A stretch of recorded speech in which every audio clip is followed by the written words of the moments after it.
అన్నమాట. సత్యానికి విజయం ఉంది. ఈరోజు అసత్యము గెలిచినట్టు మనకు కనపడినప్పటికీ ఏనాడైనా సత్యం గెలుస్తుంది అన్న విషయాన్ని ప్రభు యేసుక్రీస్తు వారి జీవితాన్ని మనం పరిశీలన చేస్తే మనకు అర్థమవుతుందండి. ముఖ్యంగా ఆయన జీవితంలో ఆయన చుట్టూ యేసుక్రీస్తు వారు బ్రతుకున్న కాలాల్లో, ఆయన జీవిస్తున్న కాలాల్లో చుట్టూ అబద్ధమే, చుట్టూ అసత్యమే, చుట్టూ అన్యాయమే అవే గెలిచినట్టు కనపడ్డాయి. కానీ ఆయన చనిపోయిన తర్వాత ఈయన పైన అయిపోయింది అనుకున్నారండి. అసత్యం గెలిచిపోయింది అనుకున్నారండి, అన్యాయం గెలిచేసింది అనుకున్నారు. కానీ 3 దినాలు పట్టలేదండి దేవుడికి మళ్ళీ తిరిగి నేర్పటానికి, తిరిగి పునరుద్ధరించడానికి. అందుకని మనం ఈరోజు అసత్యంగా జరుగుతున్న విషయాలు, అవాస్తవంగా జరుగుతున్న విషయాలు మనం గమనిస్తే గుడ్ ఫ్రైడే అనే విషయాన్ని, మంచి శుక్రవారం అని ఈరోజు జరుపుకుంటున్నారండి. అది చాలా మందికి చాలా బాగుంటుందండి, అంటే మంచిగానే అనిపిస్తుందండి. తప్పేంటి, యేసుక్రీస్తు వారు చనిపోయారు కదా, అందరం మేలు కోసం చనిపోయారు కదా, ఈరోజు జరుపుకుంటే ఏంటి అన్న విషయాన్ని మనకి అనిపించవచ్చండి. కానీ అది ఎంతవరకు గ్రంథం ఆధారికం, ఎంతవరకు దేవుడు మనకు ఆమోదించాడు చేయమని. ఒక మాట మనం కలపకూడదు తీయకూడదు అన్నారు కదా గ్రంథంలోను. మరి ఎందుకు కలుపుతున్నారు, తీస్తున్నాం? మంచి శుక్రవారం అంటే కేవలం గుడ్ ఫ్రైడే అనేది ఈ ఒక్క రోజు కోసమే యేసుక్రీస్తు చనిపోయారా? ఈ ఒక్క రోజునే గుడ్ ఫ్రైడేగా తీర్చడానికి ఆయన చనిపోయారా? గుడ్ ఫ్రైడే అంటే ఈ ఒక్క రోజుకేనండి మంచి శుక్రవారంగా తీర్చడానికి? గుడ్ ఫ్రైడే అంటే గుడ్కి ఫ్రైడేకి ఒక రోజే గుడ్ వచ్చిందండి. సాటర్డే గుడ్ రాలేదా? శుక్రవారం గుడ్ శనివారం గుడ్ రాలేదండి? ఆదివారం గుడ్ రాలేదా? సోమవారం గుడ్ రాలేదా? మిగతా యొక్క వారాలకి మంచి జరగలేదంటారా? మిగతా రోజులకి కేవలం గుడ్ ఫ్రైడే రోజు మాత్రమే జరుపుకోవటం, ఆ రోజు మాత్రమే సెలబ్రేట్ చేసుకోవటం, లేకపోతే దుఃఖంగా ప్రకటించుకుని ప్రపంచానికి. ఈరోజు చాలామంది ఉపవాసం ఉంటారండి, అయ్యో చనిపోయి ఈరోజు చనిపోయారని దుఃఖంగా. మిగతా 40 రోజులు చేయకపోయినప్పటికీ ఈరోజు మాత్రమే 40 దినాలు వాళ్ళు 40 దినాలు చేయకపోయినా ఈరోజు మాత్రం వాళ్ళు ఉపవాసం ఉంటారు, సిలువ వేయబడ్డారని. అంటే ఈరోజు చనిపోయారండి ఆయన, ఈరోజు మాత్రమే మంచి వచ్చిందా అన్న విషయాన్ని మనం గమనించుకోవాలి. అందుకే ఎందుకు అనుకుంటున్నామంటే, ఒక మంచి విషయాన్ని మనం నేర్చుకున్నప్పుడు, ఒక మంచి స్నేహితుడు చెప్పినప్పుడు మాట వినాలని. సామెతల గ్రంథం 12 అధ్యాయంలో మాట ఉంటుందండి. సామెతల గ్రంథం 12 అధ్యాయంలో ఏముంటుందంటే, సామెతల గ్రంథం 12 అధ్యాయం 26వ వచనంలో చూసుకుంటే, నీతిమంతుడు తన పొరుగువానికి దారి చూపును, భక్తిహీనుల ప్రవక్తన వారిని దారి తప్పించును. అంటే భక్తిహీనులు ఏం చేస్తారంటే, నీతిమంతులు ఏం చేస్తారంటే, భక్తిపరులు దేవుని మాట వింటారండి, నీతిమంతులు దేవుని మాటకు లోబడతారండి.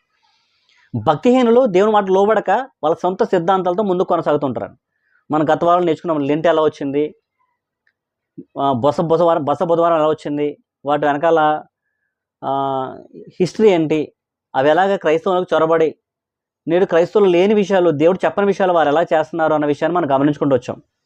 అవి మనం చేస్తుంటే శాపం మన ఇంటికి, మన కుటుంబానికి, మన జీవితాల్లోకి శాపంగా మారుతాయన్న విషయాన్ని మనం గమనించుకో. ఎందుకంటే దేవుడు చాలా ఖచ్చితంగా ఉంటారండి.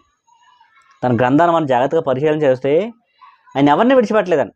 అందుకని ఇక్కడ ఏమంటే, నీతిమంతులు ఏం చేస్తారంటే తన పొరుగువానికి దారి చూపుతారంట.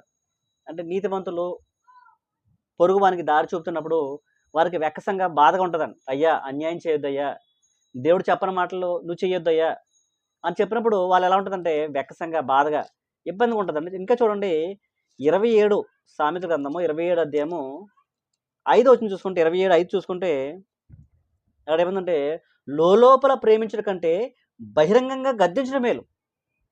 మిమ్మల్ని పైపైన ప్రేమించి మిమ్మల్ని గద్దించుకుంటా, నన్ను గద్దించుకుంటా, నన్ను ఎవరైనా గద్దించిన పైపైన ప్రేమించి కంటే బహిరంగంగా గద్దించడం మేలు అన్నమాట. అయ్యా నువ్వు తప్పు చేస్తున్నావు, తప్పు సరిదిద్దుకో అని చెప్పడం మేలంటాను, గ్రంథం చెప్తుందండి అది. ఇంకా కింద చూసుకుంటే, మేలును కోరి స్నేహితుడు గాయములు చేయను, పగవాడు లెక్కలేనని ముద్దులు పెట్టును. మనం చూస్తూ ఉంటాం, మన చుట్టూ ఎంతోమంది వస్తూ ఉంటారండి. ఎంతోమంది వచ్చి మనకు ముద్దులు పెట్టేసి ఆ మాటలు ఈ మాటలు కబుర్లు చెప్తూ ఉంటారండి. అవేంటంట,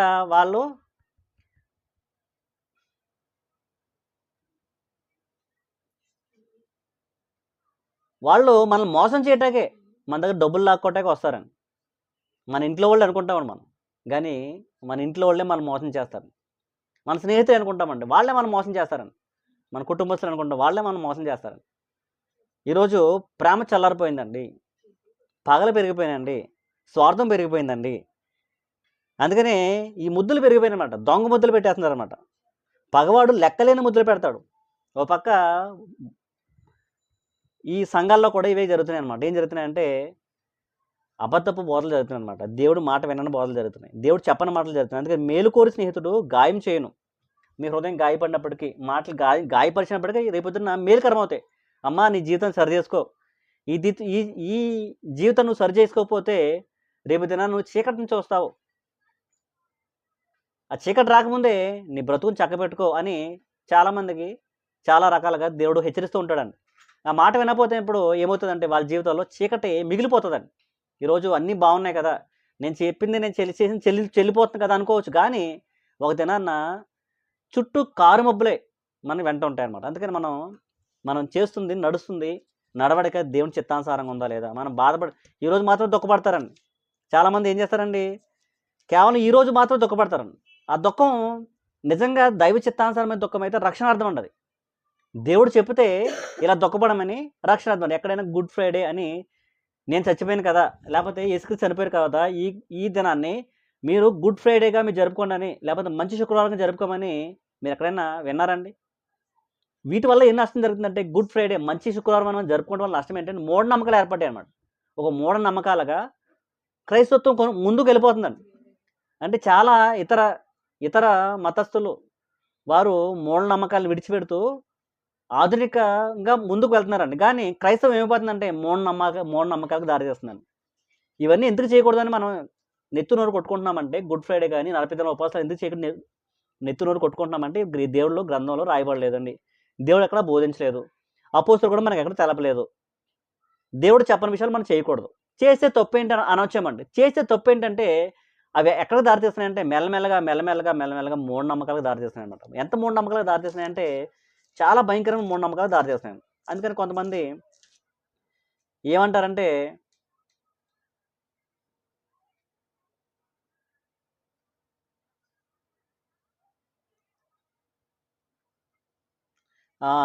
కొలసి రాసిన పత్రిక 2వ అధ్యాయంలో మనకు కొన్ని కనపడుతున్నాయండి. కొలసి రాసిన పత్రిక 2వ అధ్యాయము 20 వచనం చదువుకుంటే అక్కడ ఏముందంటే, మీరు క్రీస్తుతో కూడా లోకం యొక్క మూలపాఠం విషయమై మృతి పొందిన వారైతే లోకములో బ్రతుకుచున్నట్లుగా మనుషులు ఆజ్ఞలను పద్ధతులను అనుసరించి చేత ముట్టుకొనవద్దు, రుచి చూడవద్దు, ముట్టవద్దు అని విధములను మీరు లోబడనేలా అవన్నీ వాడుకున్నటి చేత నశించిపోను. అట్టివి స్వేచ్ఛారాధన విషయంలో, వినయ విషయంలో, దేహశిక్ష విషయంలో జ్ఞానరూపకమైన వెంచబడినవే కానీ శరీరేచ్ఛ నిగ్రహమును విషయమై ఏమాత్రము ఎన్నిక చేయదగినవని కావు. ఏంటంటే ఇక్కడ ఏం చెప్పబడుతుందండి అంటే, మీరు మూలపాఠాలు మళ్ళీ వెళ్తున్నారు. ఏంటంటే ముట్టొద్దు, తినొద్దు, పట్టుకోవద్దు, రుచి చూడొద్దు అని ఏ మూలపాఠాలు అయితే యేసుప్రభు తీసివేశారో ఆ మూలపాఠాలు మళ్ళీ తీసుకొచ్చి పెడుతున్నారు మీరు. యేసుక్రీస్తు వారితో పాటు మీరు లేపబడిన వారైతే వీటిని మీ జోలు పారు కదా. మీరు క్రీస్తుతో కూడా లోకం యొక్క మూలపాఠ విషయంలో మృతి పొందిన వారైతే లోకములో బ్రతుకుచున్నట్లుగా మనుషుల ఆజ్ఞలను పద్ధతులను అనుసరించి చేత పట్టుకొనవద్దు, రుచి చూడవద్దు, ముట్టవద్దు అని విధములను మీరు లోబడనేలా. ఈ 40 దినాల్లో జరిగేది అదేనండి ప్రక్రియ. లోకంలో జరిగే మూలపాఠాలు అన్నమాట. మనం చెప్పుకున్నాం కదండి. ఏం చెప్పుకున్నాం, వివాహం అయిన తర్వాత వాళ్ళు ఏదో కాలం వస్తుంది. ఏం కాలం అది? వాళ్ళ భార్య భర్తని కలవనివ్వరండి. అదేదో అంటారండి, ఆషాఢం వచ్చినప్పుడు వాళ్ళు ఏం చేస్తారు, లోకస్తులు భార్య భర్తలు కలవనివ్వరండి. అలాగే ఇక్కడ ఏంటంటే ఈ 40 దినాల్లోనూ క్రైస్తవులు ఏం చేస్తారంటే పెళ్లి సంబంధాలు చూడరండి, పెళ్ళిళ్ళు చేయరండి, పుట్టినరోజులు జరుపుకోరండి, పెళ్ళిళ్ళు జరుపుకోరండి, ఇంకా రకరకాల సంతోషకరమైన కార్యక్రమాలు జరుపుకోరండి. ఇంకా కొంతమంది నీసి మాంసాహారాలు తింటాం మానేస్తారండి, కొంతమంది భోజనం మానేస్తారండి. 40 దినాలు కొంతమంది మానేస్తే కొంతమంది ఈ గుడ్ ఫ్రైడే రోజున మానేస్తారండి. అంటే ఇవన్నీ చేయమని దేవుడు ఎక్కడ చెప్పలేదు. 40 దినాలు చేయమని, ఇవన్నీ మానేయమని, ముట్టొద్దని, ఈ 40 దినాలు శ్రమ దినాలని, ఈ 40 దినాల్లో పెళ్ళిళ్ళు చేసుకోవద్దని ఎక్కడ దేవుడు చెప్పలేదని. అంటే ఒక మూఢనమ్మకం వైపు క్రైస్తత్వం దారితీస్తుంది అనమాట. అందుకని ఇది ఎక్కడికి దారితీస్తుందో మనకు తెలియదండి. ఇప్పుడు ఆపకపోతే మనం ఫోన్లే ఈరోజు మన దేవుడిని జ్ఞాపకం చేసుకుంటున్నాం కదా, యేసుక్రీస్తు చనిపోయారు అని ఆయన జ్ఞాపకం చేసుకుంటాం కదా అన్న విషయాన్ని ఈరోజు మాత్రమే మనం ఒక పద్ధతిని మన పిల్లలు నేర్పిస్తే రేపొద్దున నా పిల్లలు ఏం చేస్తారంటే రేపొద్దున దానికి కొంచెం యాడ్ చేస్తారన్నమాట. కొన్ని విషయాలు కలుపుతూ ఉంటారు అన్నమాట. కలుపుకుంటూ పోయి దాని మూలాలు పోతాయి అన్నమాట. దేవుడు చెప్పిన విషయాలు ఏంటి, వీళ్ళు చేస్తున్న విషయాలు తప్పుదోవలు పట్టిన వెళ్ళిపోయే పరిస్థితి ఉంటదనమాట. అందుకనే మనం చూడండి, మనం చెప్పుకున్న బసవ బుధవారంలో బూడిదని చూస్తే వాళ్ళు ఏమవుతారంట, వాళ్ళు ప్రారంభించింది బూడిద పోస్తే ఏమవుతదంట, వాళ్ళకి బుద్ధొస్తది అని బూడిద పోసేవారండి. రాను రాను ఏమైందండి, బూడిద ఎగిరిపోయిందండి. బూడిద లేదు ఇప్పుడు. బసవ బుధవారం ఒకటే మిగిలింది. బసవ బుధవారంలో బూడిద ఒకటే మిగిలిందనమాట. బుధవారం ఒకటే పోయింది, బూడిద లేదండి.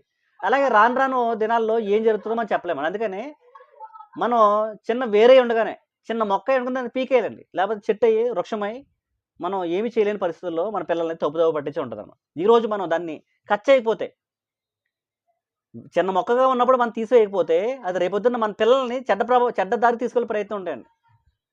ఈరోజు ఏం చేస్తారంటే, ఈస్టర్ అనే పండగ గుడ్ ఫ్రైడే జరుపుకొని యేసుక్రీస్తు సిలువ ఎలా మోసుకెళ్తూ ఉంటారు. వీధులను చూస్తే వినాయకుని విగ్రహాలు ఊరేగించినట్లు వీరు కూడా యేసుక్రీస్తు సిలువ వేసినట్టు ఊరేగిస్తారనమాట. ఎక్కడ ఊరేగించలేదు బైబిల్‌లో. చాలామంది ఈరోజు డ్రామాలు వేస్తారండి. యేసుక్రీస్తు సిలువ వేసినట్లు, ఆయన ఎలా హింస పెట్టారు అవన్నీ డ్రామాలు వేస్తారండి. అంటే చూసి విన్యాసం చేస్తారనమాట. చాలామంది దుఃఖపడుతుంటారు ఈ రోజుని. కానీ ఈ దుఃఖం దైవ సంబంధమైనదైతే మంచిదేనండి. దేవుడు చెప్తాడా, అది దుఃఖపడుతున్నావా, నీ పాపాల విషయమే దుఃఖపడుతున్నావా, మార్పు చెందక దుఃఖపడుతున్నావా, మంచిదేనండి. కానీ ఎందుకు దుఃఖపడుతున్నారంటే, యేసుక్రీస్తు సిలువ వేయబడ్డారు, అయ్యో అయ్యో అని దుఃఖపడుతూ ఉంటారండి. అసలు యేసుక్రీస్తు దుఃఖం ఏమన్నారండి? యోహాను గారితో ఏమన్నారండి? అక్కడ మరియాను, మగ్దలేనే మరియ అందరూ ఏడుస్తుంటే ఏమన్నారండి ఆయన యేసుప్రభు సిలువలో? ఏమన్నారండి? ఓ మాట అంటారు. ఏమన్నారంటే, అమ్మా నా కోసం ఏడవద్దన్నారండి. నేను సిలువ వేయబడుతున్నాను కానీ, శ్రమ పడుతున్నాను ఏడవద్దు, అది మంచి కార్యక్రమమే. మీకోసం, మీ పిల్లల కోసం ఏడమన్నారండి. ఇప్పుడు దానికోసం యేసుప్రభు సిలువ వేయబడ్డారని సిలువ పాటలే పాడుతూ ఉంటారనమాట. అంటే వారిని ఎవరు తప్పు పట్టలేదు, నేను తెలియక చేస్తున్నారు అనుకోండి, వేరే విషయం. మనకు తెలిసి ఏం చేయాలంటే, వీటి విషయాల్లో, ఈ మూలపాఠాల విషయాల్లో లోకస్తులు పాటిస్తున్న ఈ మూలపాఠాల విషయంలో మనం చాలా విముఖులై ఉండాలి. ఇది దైవ సంబంధమైన దుఃఖమైతే, నిజంగా దేవుడు చెప్తే దాని విషయంగా దుఃఖపడితే సంతోషమేనండి. అందుకని ఇక దైవ సంబంధమైన దుఃఖం ఏం చేస్తుందంటే, రక్షణార్థమైన మారు మనసు కలగజేస్తుందంట. 2 కొరింథీయుల పత్రిక 7వ అధ్యాయము 10వ వచనం అండి. 2 కొరింథీయుల పత్రిక 10వ అధ్యాయం 7వ వచనం ఏముందంటే, దైవ చిత్తానుసారమైన దుఃఖము. దైవానికి ఒక చిత్తం ఉందండి. ఆ చిత్తానుసారమైన దుఃఖం నీకు ఉండాలి. దైవ చిత్తానుసారమైన దుఃఖమే నీ దైవ చిత్తమా కాదా నీకు ఎలా తెలుస్తుంది? దైవ చిత్తానుసారం అయితే గ్రంథంలో రాయబడి ఉండాలండి. దేవుడి చిత్తాన్ని గ్రంథంలో రాయించిచ్చాడండి. ఈ మాటలు ఎక్కడా లేనప్పుడు మనం దాని పదాలు వాడకూడదండి. దాన్ని ఉపయోగించకూడదని, చేయకూడదండి, ఆచరించకూడదండి. ఒకవేళ చేస్తే తస్మా జాగ్రత్త. అందుకని ఏమంటానంటే, దైవ చిత్తానుసారమైన దుఃఖము రక్షణార్థమైన మారు మనసు కలుగజేయను. ఈ మారు మనసు దుఃఖమును పుట్టించదు. ఏంటంటే, ఈ మారు మనసు దుఃఖమును పుట్టించదు. అయితే లోక సంబంధమైన దుఃఖము మరణము కలుగజేయను. దైవ సంబంధమైన దుఃఖం ఏం చేస్తుందంటే, నీకు మారు మనసు కలుగజేస్తుంది అన్నమాట. ఎందుకని దైవ సంబంధమైన చిత్తం ఏదో కాదో మనం తెలుసుకోవడం ప్రయత్నించాలండి. ఒకవేళ కాని పక్షాన మనం ఏం చేసినా అది మన జీవితాన్ని అతలాకుతలం చేస్తుందన్నమాట. ఎంత అతలాకుతలం చేస్తుందంటే, ఒక వ్యక్తి ఉన్నాడండి. ఆ వ్యక్తి ఎంత గొప్పవాడంటే, ధర్మశాస్త్రంలో కాలంలో కానీ, నేటి యుగాల్లో కానీ, యూదులు కానీ, ఎవరు కానీ ఆయన పేరు చెప్తే తల వంచేస్తారండి. గజగజ ఆడిపోతాడు. ఎక్కడ మనిషి అక్కడ ఆగిపోతాడండి. అటువంటి వ్యక్తి అండి, ఉన్నతమైన వ్యక్తి. ఇంచుమించు ఇశ్రాయేల్ ప్రజల్ని 45 సంవత్సరాలు అరణ్యంలో నడిపించిన వ్యక్తి అనమాట. మహనీయుడు అనమాట. మహోన్నతుడు, గొప్పోడండి, చాలా గొప్పోడండి. దేవుని కోసం ఎంతో త్యాగం చేశాడండి ఆయన. ఎంత త్యాగం చేశారంటే, హెబ్రీ పత్రిక 11వ అధ్యాయంలో మాట ఉంటుందండి. ఆయన కోసం ఆయన సింహాసనాన్ని, ప్రపంచం ఆయన చేతుల్లో గుప్పిట్లో ఉండే భాగ్యాన్ని కూడా విడిచిపెట్టుకున్నాడండి ఆయన. హెబ్రీ పత్రిక 11వ అధ్యాయం 23వ వచనం అండి. హెబ్రీ పత్రిక 11వ అధ్యాయం 23వ వచనం చూసుకుంటే, మోషే పుట్టినప్పుడు అతని తల్లిదండ్రులు ఆ శిశువు సుందరుడైనట్టు చూచి విశ్వాసం బట్టి రాజాజ్ఞకు భయపడక 3 మాసములు అతన్ని దాచిపెట్టేది. మోషే పెద్దవాడైనప్పుడు విశ్వాసం బట్టి, ఏ విశ్వాసం బట్టి పిల్లల్ని తల్లిదండ్రులు పెంచారో ఆ విశ్వాసాన్ని బట్టి, తల్లిదండ్రులు ఎలా పెంచారంట? విశ్వాసాన్ని బట్టి పెంచారంట. 23వ వచనం సరిగ్గా చదివితే విశ్వాసాన్ని బట్టి దాచుంచారంట. రాజాజ్ఞకి భయపడక. ఏంటంట? తల్లిదండ్రులకు విశ్వాసం ఉందంట. ఆ విశ్వాసాన్ని పిల్లలకి ఏం నేర్పిస్తున్నాం మనం?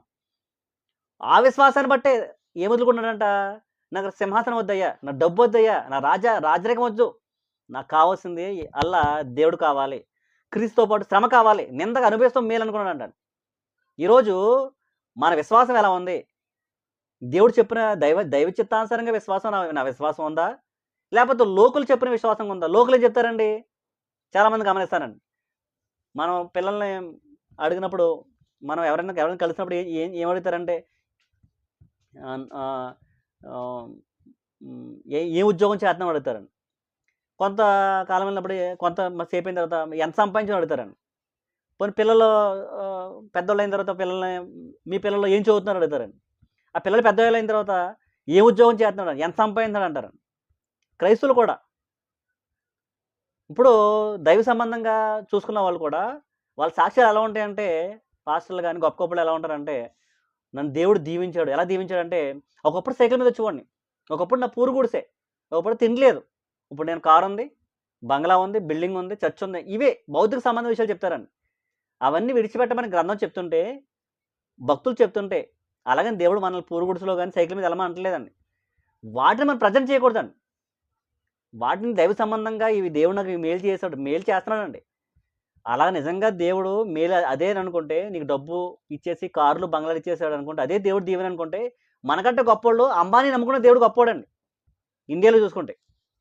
అంతే కదా, అంబానీ మన భారతదేశంలో మనం ఉన్నాం కాబట్టి అదానీ అంబానీల దేవుడు గొప్పోడై ఉండాలి వాస్తవం చూసుకుంటే. పోనీ అదానీ అంబానీల దేవుడు గొప్పోడు కాకపోయినా వారిని దేవుడు దీవించాడంటే మనల్ని కూడా అంతగా దీవించాలండి. కానీ అది అది అది కోరుకోవట్లేదు దేవుడు, అది చెప్పట్లేదు దేవుడు. దేవుడు ఏం చెప్తున్నారంటే, గ్రంథంలో మోషే గారిని బట్టి ఏం చెప్తున్నారంటే, నువ్వు వాటిని విడిచిపెట్టే ఉండు అంటున్నమాట. ఏం విడిచిపెట్టాలి? లోక సంబంధమైన వాటిని విడిచిపెట్టాలి. లోకలు ఒకటి చెప్తూ ఉంటారని నువ్వు అది చేయకూడదు, దైవ సంబంధం చేయాలి. అందుకనే 24 వచ్చిన మోషే పెద్దవాడైనప్పుడు విశ్వాసం బట్టి, ఏ విశ్వాసం అయితే తల్లిదండ్రులు నేర్పించారో ఆ విశ్వాసం బట్టి తల్లిదండ్రులు పిల్లలకి ఏం నేర్పించాలండి? మోసం నేర్పుతున్నారండి, పగలు నేర్పుతున్నారు, కక్షలు నేర్పుతున్నారండి. ఎవరికి నష్టం అండి అది? ఎవరైతే పగలు నేర్పించారో వాళ్ళకి నష్టం అండి. ఒక తల్లి ఉందంటండి, ఈ విషయం చాలామంది తెలుసండి. తల్లి కొడుకు దొంగతనం చేస్తుంటే ఆ కొడుకుని ఎంకరేజ్ చేసేదనమాట. బలి చేసావు దొంగతనం అని. అల్లరి చేస్తుంటే మన పిల్లల్ని గద్దించకపోవటం వల్ల, వాళ్ళు దొంగతనం చేస్తుంటే, వాళ్ళు అబద్ధాలు చెప్తుంటే, మోసాలు చేస్తుంటే వాళ్ళు గద్దించకపోగా వాళ్ళు ఏం చేస్తారంట? బలి చేస్తున్నావమ్మా, నీకు తెలివితేటలు ఇస్తా, నువ్వు తెలివితేటలకు మోసం చేయి, నీ ఇంట్లో వాళ్ళని మోసం చేయి, పక్క వాళ్ళని మోసం చేయి, ఎలా మోసం చేస్తావు మోసం చేయి అని మోసం నేర్పించాడంట. ఎవరి తల్లి నేర్పించిందంట. ఆ పెద్ద గుడ్డు పట్టుకొస్తే భలే పట్టుకొచ్చావు, ఎక్కడి నుంచి పట్టుకొచ్చి గుడ్డని గద్దించి కొడితే ఆ రోజున మారుదండి. బీరకాయలు పట్టుకొస్తే బీరకాయలు, బంగారం పట్టుకొస్తే బంగారం, ఇలా మెల్లమెల్లగా పెద్ద గజ దొంగ అయిపోయాడంట. గజ దొంగ అయిపోయి హంతకుడు అయిపోయాడు అనమాట. ఒక రోజు ఉరిశిక్ష పడిపోయింది అతను. చచ్చిపోయే ముందు ఆఖరి రోజున అడిగాడంట, జడ్జి అడిగాడంట, న్యాయాధిపతి అడిగాడంట, అయ్యా నీ చివరి కోరిక ఏమైనా ఉందా అంటే, ఉందయ్యా అన్నాడు. ఏంటయ్యా అంటే, మా అమ్మని పిలిపించండి అయ్యా మాట్లాడాలనంట. ఓ అమ్మనే కదా తల్లినే కదా పిలిపిద్దామంటే వచ్చి రాగానే చెల్లిమని కొట్టాడని చెంప మీద, గోప వాసిపోయినట్టు కొట్టాడంట.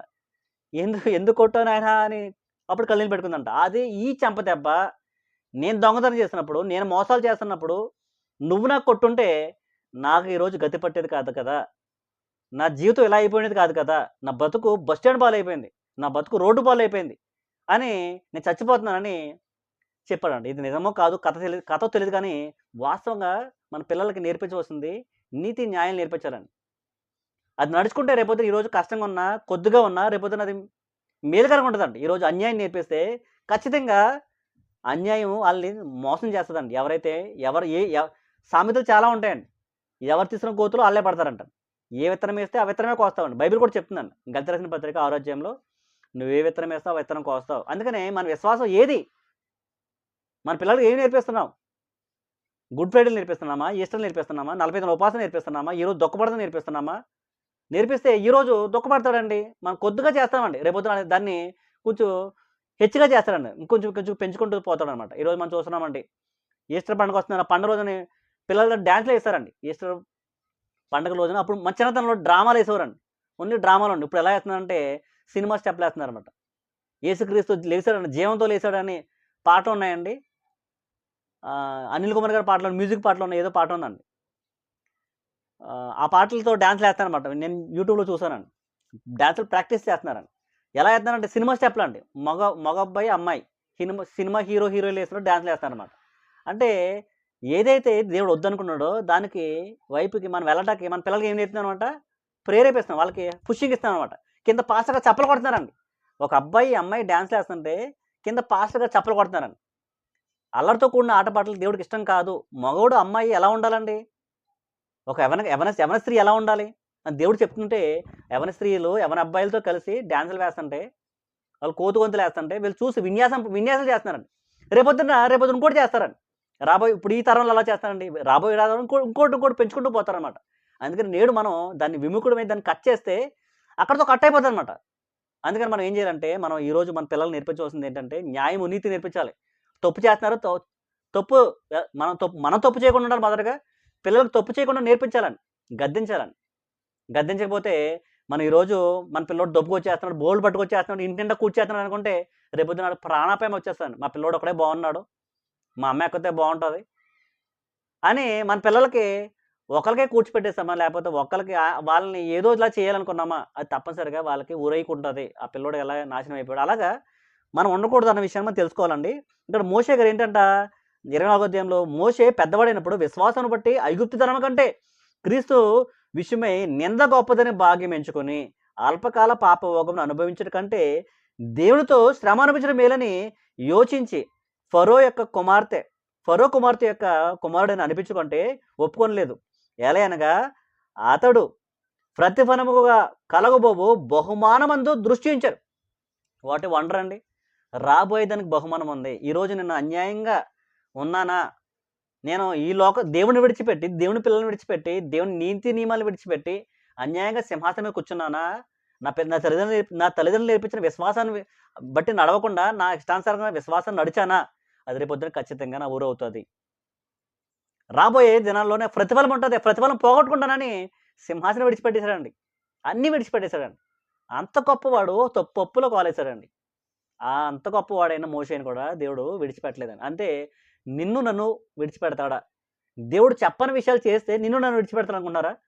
మోషే ఎంత గొప్పవాడండి అంటే ప్రపంచాన్ని శాసించే ఫరో అవుతాడు అనమాట. ప్రపంచాన్ని గజగజ వంచుకించే శాసించగల సామర్థ్యం గలవాడండి మోషే. అంత జ్ఞానం గలవాడు, పాండిత్యం పొందినవాడండి. ఫరో అనిపించుకోవడానికి ఏ అర్హత తక్కువ లేనివాడండి. అంత అర్హుడు అన్ని విడిచిపెట్టి దేవుని కోసం వచ్చేస్తే దేవుడు తన విషయంలో తన మొరను వెంటలేదండి. చూడండి, ఒక మొర పెడుతున్నాడు దేవుడికి. ఏ మొర పెడుతున్నాడండి? ద్వితోపదేశకాండం 3వ అధ్యాయంలో మొర పెడుతున్నాడు దేవుడు నేను చెప్పని విషయాలు నువ్వు చేస్తే అది మోషే అయినా సరే విడిచిపెట్టడండి. ద్వితోపదేశకాండం 3వ అధ్యాయం 23వ వచనం అండి. 23 నుంచి చదువుదాం కిందకి. మోషే గారు ప్రార్థన చేస్తున్నాడు. ఏమని ప్రార్థన చేస్తున్నాడు? అంత గొప్ప వ్యక్తి, ప్రపంచాన్ని శాసించే రాజరికాన్ని విడిచిపెట్టిన గొప్ప వ్యక్తి దేవుడు ప్రార్థన చేస్తున్నాడు. ఏమని ప్రార్థన చేస్తున్నాడు? అయ్యా అని ప్రార్థన చేస్తుంటే దేవుడు నోరు మూసుకుంటావా అన్నాడు. కీప్ యువర్ మౌత్ షట్ అన్నాడు. ఏమన్నాడండి? ఏమన్నాడు? కీప్ యువర్ మౌత్ షట్ అన్నాడు అన్నమాట. అంత గొప్ప వ్యక్తిని కీప్ యువర్ మౌత్ షట్ ఎందుకు అన్నాడండి? చూద్దామండి. 23 వచనం అండి.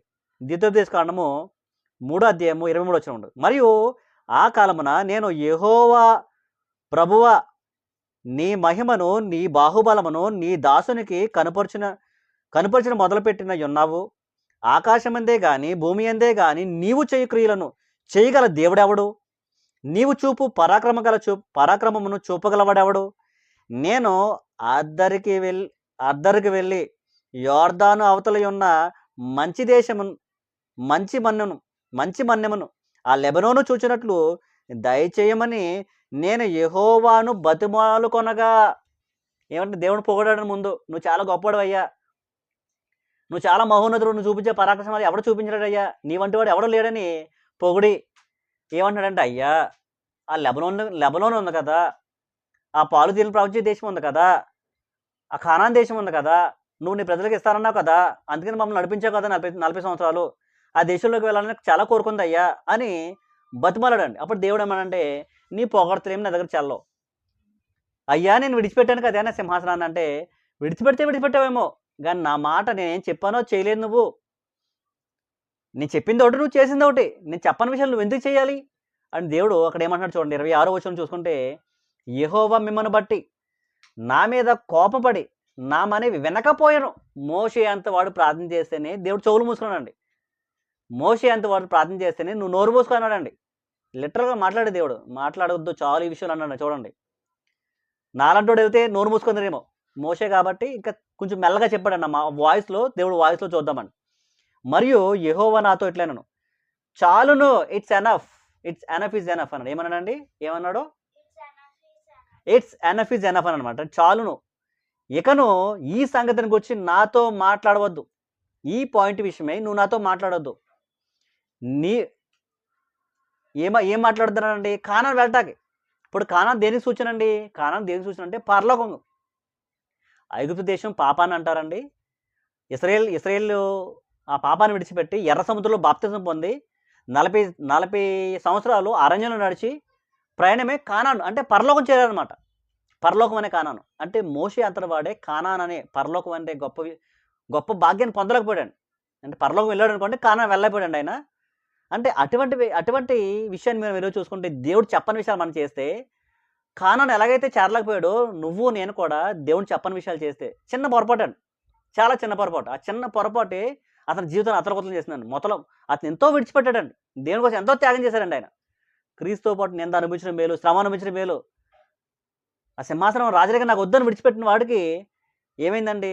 మొరపెడితే దేవుడు నువ్వు చాలయ్యా, ఈ విషయంలో నాతో మాట్లాడొద్దు, ఇట్స్ ఎనఫ్ ఈజ్ ఎనఫ్ అని చెప్పి దేవుడు ఏమన్నాడంటే 27వ వచనంలో, నీవు ఈ యోర్దాను దాటకూడదు గాని నీవు పిస్కా కొండ ఎక్కి కన్నులెత్తి పడమటి వైపున, ఉత్తర వైపున, దక్షిణ వైపున, తూర్పు వైపున తేరి చూడుము. యెహోషువకు ఆజ్ఞ ఇచ్చి అతన్ని ధైర్యపరిచి దృఢపరచుము. అతడు ఈ ప్రజలను వెంట పెట్టుకుని నది దాటి నీవు చూడబోవు దేశమును వారిని స్వాధీనపరుచుకుని చేయము. అప్పుడు మనము బెత్షెయేరు ఎదుట ఉన్న లోయలో దిగి ఉంటిమి. అంటే ఏమన్నాడంట? ఈ సంగతులు నాకు చెప్పొద్దయ్యా, మాట్లాడవద్దు. నువ్వు ఎందుకు మాట్లాడొద్దు అన్నాడండి? ఎందుకు అన్నాడండి? ఈ సంగతి గురించి మాట్లాడొద్దని ఎందుకు అన్నాడండి ఆయన? ఎందుకు అన్నాడంటే, ఆయన మోషే గారు చిన్న పొరపాటు చేశారండి. ఏం పొరపాటు చేశారయ్యా అంటే, ఆయన చేసిన పొరపాటు ఏమించండి, ఇశ్రాయేల్ ప్రజలు అరణ్యంలో నడుస్తుంటారండి. నడిచినప్పుడు ఏమైందంటే వాళ్ళకి దాహం వేస్తుందండి. దాహం వేసినప్పుడు వాళ్ళు ఏం చేస్తారంటే మోషే మీద తిరుగుబాటు చేస్తారండి. మోషే మీద తిరుగుబాటు చేసినప్పుడు నిర్గమాకాండము 17 అధ్యాయము చదువుకుంటే మనకు కనబడితే విషయాలన్నీ. నిర్గమాకాండము 17 అధ్యాయం మనకు కనిపిస్తే అర్థమవుతుందండి. అక్కడ ఏమైందంటే వాళ్ళు దాహం వేసినప్పుడు దేవుని దగ్గర మొరపెడతారు మోషే వెళ్ళి. ఇలా దాహం వేస్తుంది నా మీద అనుకుంటున్నారంటే మోషేకి దేవుడు ఏమంటాడంటే, నువ్వు బండ కనపడుతుంది కదా, బండని నీ చేతిలో ఉన్న కర్రతో కొట్టు అంటాడని. అప్పుడు మోషే ఏమంటాడండి? మోషే వెళ్ళి కర్రతో కొడతాడని, నీళ్ళు వస్తే తాగుతారని. మళ్ళీ సంఖ్యాకాండం 20 అధ్యాయంలో అదే సంఘటన జరుగుతుంది అనమాట. ఇది ఎలాగైతే దాహం అని వాళ్ళు ఇశ్రాయేల్ ప్రజలు వాళ్ళ మీద తిరుగుబాటు చేశారో, అలా తిరుగుబాటు మళ్ళీ సంఖ్యాకాండం 20 అధ్యాయం చూద్దామండి. సంఖ్యాకాండము 20 అధ్యాయము 12 వచనం. 20 అధ్యాయం 12 వచనం చూసుకుంటే అక్కడ కూడా దాహం వేసినప్పుడు దేవుడు మళ్ళీ ఈ మోషేతో ఏమంటాడంటే, నువ్వు కర్రతో వెళ్ళి బండతో మాట్లాడమంటాడండి. అప్పుడు మోషే ఏం చేస్తాడండి? చూద్దామండి. 8 వచనం చూసుకుంటే సంఖ్యాకాండం 20 అధ్యాయం 8 వచనం. నీవు నీ కర్ర తీసుకొని నీవు నీ సహోదరుడైన అహరోనును ఈ సమాజమును పోగు చేసి వారి కన్నుల ఎదుట ఆ బండతో మాట్లాడము. అది నీళ్ళు ఇచ్చారన్నాడండి. ఏమన్నాడండి? బండతో మాట్లాడడం. వర్డ్స్ మనం చాలా గమనించాలండి. మనం బైబిల్ చదువుతున్నప్పుడు ప్రతి మాట చాలా జాగ్రత్తగా గమనించాలి. దేవుని మాటలు ఇవి, ఇది దైవ చిత్తానుసారమైనది. ఇది దేవుడు చెప్పాడా, చెయ్యాలి, చెప్పలేదా మానేయాలి. నీవు ఈ కర్ర పట్టుకెళ్ళమన్నాడు. జాగ్రత్త గమనించాలి. నీవు నీ కర్ర తీసుకుని వెళ్ళాలి. దేవుడు గమనిస్తున్నాడు మనమన్నీ. నీ సహోదరుడైన అహరోనును ఈ సమాజమును పోగు చేసి వారి కన్నుల ఈ బండతో మాట్లాడమనండి. అప్పుడు ఏం చేస్తారు? నీళ్ళు ఇస్తుందంట. నీవు వారి కొరకు నీళ్లను బండలో నుండి రప్పించి సమాజం కొరకు వారి పశువుల కొరకు తాగనిము. యెహోవా అతనికి ఆజ్ఞాపించినట్లు మోషే అతని సన్నిధి నుండి ఆ కర్ర తీసుకుని పోయి ఆ తరువాత మోషే అహరోనును ఆ బండ ఎదుట సమాజమును పోగు చేసినప్పుడు అతడు వారితో, ద్రోహులారా వినుడి, మేము ఈ బండ నుండి మీ కొరకు నీళ్లు రప్పించదమని అనెను. అప్పుడు మోషే తన చెయ్యి ఎత్తి 2 మార్లు తన కర్రతో ఆ బండను కొట్టగా నీళ్లు సమృద్ధిగా ప్రవహించాను, సమాజమును పశువులను త్రాగాను. ఏంటంట? నీళ్ళైతే వచ్చినాయండి. దేవుడు దీవెనలు అయితే ఇచ్చాడండి. ఈరోజు భూమి మీద ఉన్నప్పుడు మనకి దేవుడికి అన్యాయంగా చేస్తున్నప్పటికీ, దేవుడు చెప్పని విషయాలు చేస్తున్నప్పటికీ దేవుడు మన మరవిని మన జీవితంలో కొన్ని మేలు జరుగుతుంటాయండి. చాలామంది చెప్తారు కదా, మేము ప్రార్థన చేస్తామయ్యా, మేలు జరిగిపోయినాయి, బ్రతుకులు మారిపోయినాయి అని అంటారండి. దేవుడు వింటున్నాడండి. ఇక్కడ నీళ్ళు ఇచ్చాడు లేదా? ఇచ్చాడండి. బండను కొడితే నీళ్ళు వచ్చినాయి లేదా? వచ్చినాయండి. ఆ సమయం నీళ్ళు వచ్చినప్పటికీ తర్వాత మోషేకి ఎక్కడికి వెళ్ళలేదండి? కానాను వెళ్ళలేదండి. తను బతిమాలుకున్నాడండి. నేను అన్నీ విడిచిపెట్టాడు. గొప్పవాడండి. అంత గొప్పవాడే నీళ్ళు రావటానికి కర్ర పట్టుకొని వెళ్ళి మాట్లాడమంటే కొట్టాడండి. అంత గొప్పవాడిని దేవుడు విడిచిపెట్టలేదండి. నిన్ను నన్ను ఎంత విడిచిపెడతారనుకుంటున్నారా? ఈరోజు ఎన్నో మేలు జరిగిపోవచ్చండి వాళ్ళు చేస్తున్న కార్యక్రమాలను బట్టి. ఎంతో గొప్ప మంది పోగైపోవచ్చండి వాళ్ళు చేస్తున్న కార్యాలు బట్టి. కానీ దేవుడు దాని ప్రతిఫలంగా మనం చూస్తామండి. ప్రతిఫలాన్ని మోషే చూశాడండి. అన్నీ విడిచిపెట్టి వచ్చాడు తప్ప ఇక్కడికి వచ్చేటప్పటికి మనుషులు అతను విసిగించిన దాన్ని బట్టి దేవుడి మాటను పక్కన పెట్టేసి మాట్లాడమంటే కొట్టాడండి. అందుకనే నేడు నువ్వు నేను చేయవలసింది ఏంటంటే దేవుడు చెప్పని విషయాలు మనం చేయకూడదండి, పాలు పంచుకోకూడదండి.